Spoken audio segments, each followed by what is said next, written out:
स्थानीय आकृति कला संस्थान भीलवाड़ा एवं राजस्थान ललित कला अकादमी के सहयोग से चल रहे ग्रीष्मकालीन फड़ चित्रकारी शिविर में 50 प्रतिभागी भाग ले रहे हैं। कैलाश पालिया ने बताया कि इस 15 दिवसीय शिविर में छात्र छात्राओं ने फड़ कला का इतिहास, इसमें बनने वाली लोक गाथाएं, प्राकृतिक रंगों का ज्ञान के साथ साथ बनाए जाने वाले विषय जैसे हाथी, घोड़ा, ऊंट, जंगल, नौका, हिरण आदि विषयों पर सुंदर चित्रांकन करना सीख रहे हैं। इस शिविर का समापन 21 जून को होगा, जिसमें मुख्य अतिथि पद्मश्री जानकी लाल भांड, राजस्थान ललित कला अकादमी के सचिव डॉक्टर रजनीश हर्ष, प्रदर्शनी अधिकारी विनय शर्मा होंगे। फड़ कला का प्रशिक्षण प्रसिद्ध फड़ चित्रकार राजेश जोशी दे रहे हैं और सहयोगी कलाकार के रूप में अनु प्रजापत साथ दे रही हैं।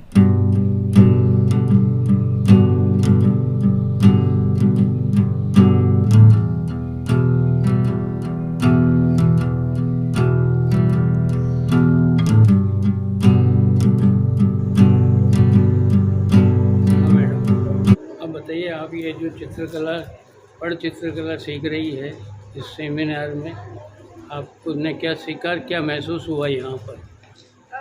जैसे कि पहले मेरे को फड़ के बारे में ज़्यादा नहीं पता था, बट यहाँ पे आके फड़ के बारे में बहुत कुछ पता चला कि कैसे फड़ पेंटिंग चालू हुई, कहाँ से चालू हुई। जैसे कि ये ट्रेडिशनल आर्ट है भीलवाड़ा का। जैसे कि पूर्व से जो जोशी पीपल थे वो भीलवाड़ा, चित्तौड़ और एक और जगह वो वहाँ पे गए थे, फिर उन्होंने वहाँ से ये फट पेंटिंग चालू करी थी। फट पेंटिंग में बेसिकली एक फट होता है जो ऐसे 15 से लेके 25 फीट तक होता है, और जैसे कि फट बेसिकली स्टोरी टेलिंग होता है, जिसमें जो भूखा। हाँ, इसमें कौन सी स्टोरियाँ आपने समझी और कौन सी ज़्यादा इम्प्रेसिव लगी?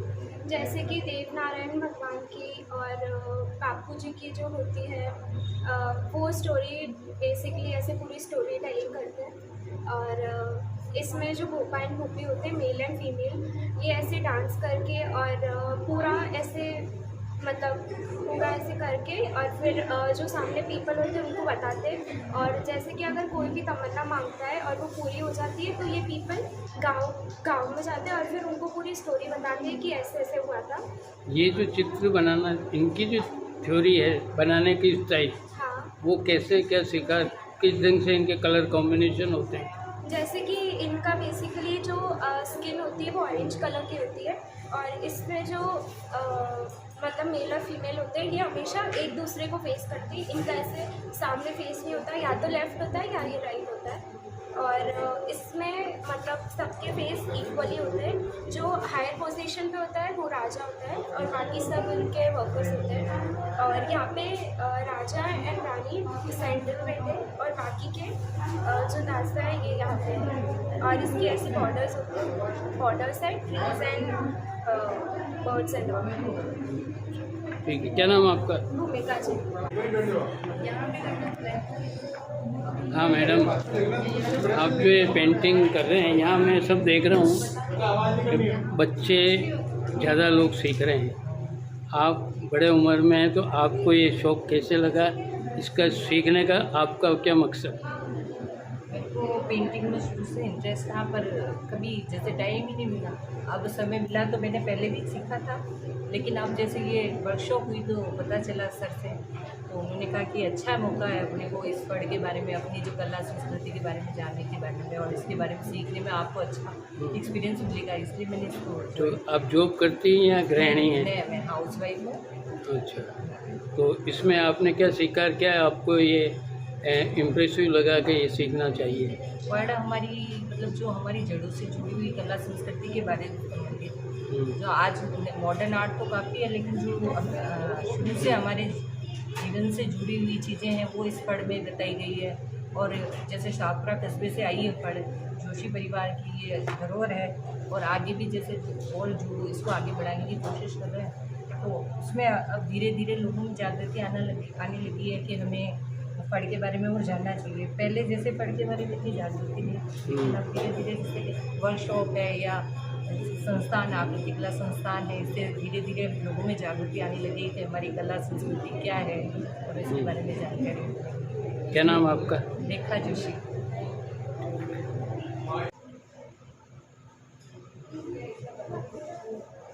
हाँ बेबी, आपका नाम क्या है और ये पढ़ कला सीखने की आपको प्रेरणा कैसे मिली?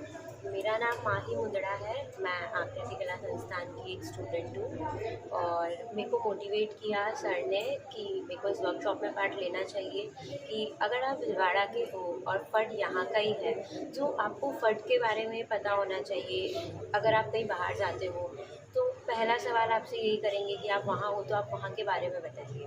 तो आप बताओगे, फट के लिए पूछेंगे तो आपको पता होना चाहिए। तो अभी ये वर्कशॉप ललित कला अकेडमी और आकृति अकेडमी का कोलैबोरेशन है, तो जिसके अंदर हम लोगों को सभी को ललित कला अकेडमी से स्पॉन्सर्ड सर्टिफिकेट्स मिलेंगे। ये पढ़ कला में आपने क्या सीखा, कहाँ से आई और क्या क्या उसमें होता है? जैसे फट कला जो है ये अपने इधर की ही है, भिलवाड़ा की ही, और इसको मतलब जोशी फैमिली, मतलब जो भी the person holding the surname Joshi, मूलतः शाहपुरा की, सॉरी, मूलतः शाहपुरा की, यहाँ बाद में बसे वो लोग। ओके, तो the person holding surname Joshi, जो लोग भी जोशी करते हैं वो लोग इसको फॉलो करते हैं पर्पसली। तो अगर कोई सीखना चाहे तो ऐसा नहीं, पर पर्पसली जो एक डेस्टिनेंट से फॉलो होता है वो जोशी सरनेम से फॉलो होता है। तो यहाँ पर हमें राजेश जी जोशी हैं जो हमें ओवरऑल वर्कशॉप का नॉलेज दे रहे हैं, हमको बता रहे हैं, सिखा रहे हैं, सब कुछ सर हैंडल कर रहे हैं। हम उनकी गाइडेंस में पूरी वर्कशॉप अटेंड कर रहे हैं। इस कला में कौन कौन से पात्र होते हैं और कौन कौन सी कहानियाँ होती हैं? जैसे जहाँ तक मेरे को पता है इसके बारे में, मैंने अभी तक देखा है तो इसमें दशा अवतार देखा है, बापू जी की फट देखी है और देव नारायण देखा है। और अभी जैसे रिसेंटली मैंने ऐसा सुना है कि आकृति अकेडमी हनुमान चालीसा पे काम करवा रही है, तो मैं बहुत जल्द उसे भी देखना चाहूँगी। और इसमें एक नॉर्मल कैरेक्टर्स होते हैं, लाइक जैसे अपन ने ले लिया एलिफेंट, हाथी और घोड़ा, ऊँट, मेल फीमेल, ऐसे नॉर्मल कैरेक्टर्स होते हैं, पर उनको एक जैसे मेल को ही आपको डिफरेंट वे में बताना होता है कि वो राजा कौन है और उनका दास कौन है, आपको उसको डिफरेंशिएट करना होता है बनाते समय। धन्यवाद। राजस्थान ललित कला अकादमी जयपुर एवं कला साहित्य संस्कृति एवं पुरातत्व विभाग जयपुर द्वारा आयोजित आकृति कला संस्थान के सहयोग से ये फड़ कला शिविर 15 दिन का हमने यहाँ आयोजित किया है ललित कला के सहयोग से। और भीलवाड़ा में फड़ चित्रकारी का यह निःशुल्क जो शिविर है, पूरा कंसेप्ट के साथ, पूरा तरीके से जो ये पहला शिविर है भीलवाड़ा में, और इसमें बच्चे बहुत मन से काम कर रहे हैं। पूरे 50 पार्टिसिपेंट्स, बॉयज़ और गर्ल्स दोनों हैं इसके अंदर, वो इस वर्कशॉप में पार्टिसिपेट कर रहे हैं। और बच्चों ने फर्स्ट दिन फड़ के इतिहास के बारे में जानकारी ली, फिर उसके बाद इनकी ड्राइंग कैसे होती है, लिखावट कैसे होती है, उसके बारे में जानकारी ली, फिर रंगों के बारे में, प्राकृतिक रंग कैसे होते हैं, इनके बारे में बच्चों को पता लगा। इसमें जो कहानियाँ, जो किस्से, जो स्टोरी बनती है, उसके बारे में इनको बताया गया। तो एक तरह से देखा जाए कि हमारी कला और संस्कृति जो एक तरह से ख़त्म होती जा रही है आधुनिक युग में। और फड़ को भी हम लोग अगर देखा जाए तो फड़ की जो असली स्टोरी के बारे में किसी को पूछा जाए तो उनको परंपरा के बारे में, ट्रेडिशन के बारे में पता नहीं है। एज ए इंटीरियर इसको टुकड़ों में बनाया जा रहा है, लेकिन कोशिश हमारी है कि हमारी विरासत को समझे। ललित कला अकादमी का सहयोग से ही आयोजन हमने किया है आकृति कला संस्थान से, और 21 तारीख को हम इसका समापन करने वाले हैं। उस पर एक बहुत सुंदर इनकी प्रदर्शनी भी लगाई जाएगी और सभी प्रतिभागियों को पुरस्कार, मतलब सर्टिफिकेट और स्मृति चिन्ह देकर के सम्मानित किया जाएगा। और 21 तारीख को राजस्थान ललित कला अकादमी के सचिव और प्रदर्शनी अधिकारी विनय शर्मा और रजनीश हर्ष यहाँ आ रहे हैं इन बच्चों के उत्साहवर्धन के लिए। सचिव आकृति कला संस्थान भीलवाड़ा। ओके।